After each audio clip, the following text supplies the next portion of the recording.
Ratan Tata Indian industry के एक icon. उनका जन्म प्रतिष्ठित टाटा परिवार में हुआ था। उनका बचपन प्रिविलेज और उथल-पुथल दोनों से भरा था।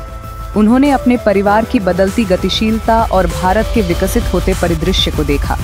इन अनुभवों ने उनके मूल्यों और आकांक्षाओं को आकार दिया।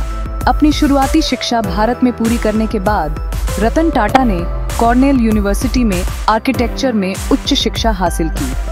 फिर उन्होंने यूनाइटेड स्टेट्स में जोन्स एंड लॉकलिन स्टील कंपनी में काम किया।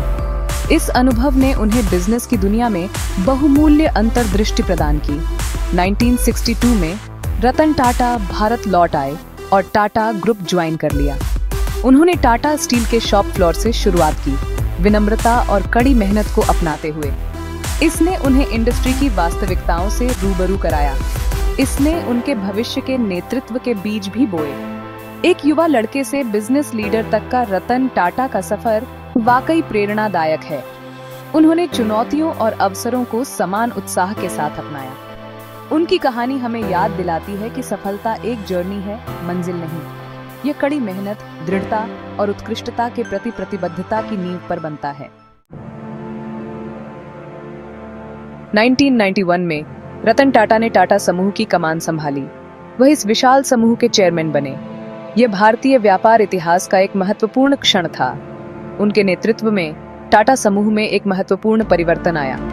इसने इनोवेशन और डाइवर्सिफिकेशन को अपनाते हुए अपने वैश्विक पदचिह्न का विस्तार किया। रतन टाटा का विजन पारंपरिक उद्योगों से परे था। वह टेक्नोलॉजी के महत्व और जीवन को बदलने की उसकी क्षमता को समझते थे।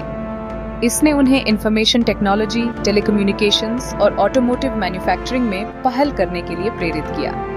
रतन टाटा के मार्गदर्शन में टाटा समूह सामाजिक जिम्मेदारी का पर्याय बन गया। उनका मानना था, ऐसे व्यवसायों में जो एक बड़े उद्देश्य की पूर्ति करते हैं। यह प्रतिबद्धता शिक्षा, स्वास्थ्य सेवा और गरीबी उन्मूलन में समूह की पहल में स्पष्ट है। भारतीय उद्योग में रतन टाटा के योगदान ने उन्हें कई पुरस्कार और सम्मान दिलाए हैं। उन्हें भारत के 2 सर्वोच्च नागरिक सम्मानों पद्म भूषण और पद्म विभूषण से सम्मानित किया गया है। ये पुरस्कार राष्ट्र के प्रति उनकी असाधारण सेवा को मान्यता देते हैं। वैश्विक स्तर पर रतन टाटा को उनके बिजनेस एक्यूमेन और नैतिक नेतृत्व के लिए सराहा जाता है। उन्हें दुनिया भर के प्रतिष्ठित संस्थानों से मानद डॉक्टरेट की उपाधि मिली है। पुरस्कारों और पहचान से परे रतन टाटा की सबसे बड़ी विरासत उन मूल्यों में निहित है जिनका वे प्रतीक हैं। उनका जीवन ईमानदारी, करुणा और उत्कृष्टता की अथक खोज की शक्ति का प्रमाण है। Section 4, inspiring the future, Ratan Tata's message for the youth.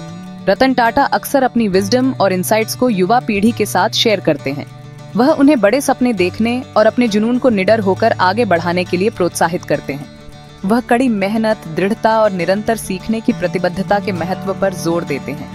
तेजी से बदलती दुनिया में रतन टाटा का संदेश युवा मन को गहराई से प्रभावित करता है। वह उन्हें इनोवेशन को अपनाने, स्टेटस क्वो को चुनौती देने और एक सार्थक प्रभाव डालने का प्रयास करने के लिए प्रेरित करते हैं। रतन टाटा की जीवन कहानी अनगिनत युवा भारतीयों के लिए आशा और प्रेरणा की किरण है।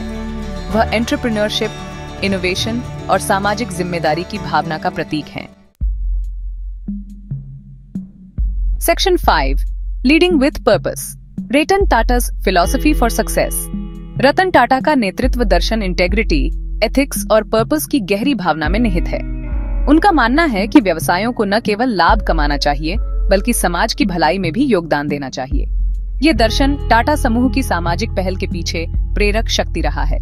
रतन टाटा का संदेश स्पष्ट है, सफलता केवल वित्तीय लाभ के बारे में नहीं है, ये दुनिया में सकारात्मक बदलाव लाने के बारे में है।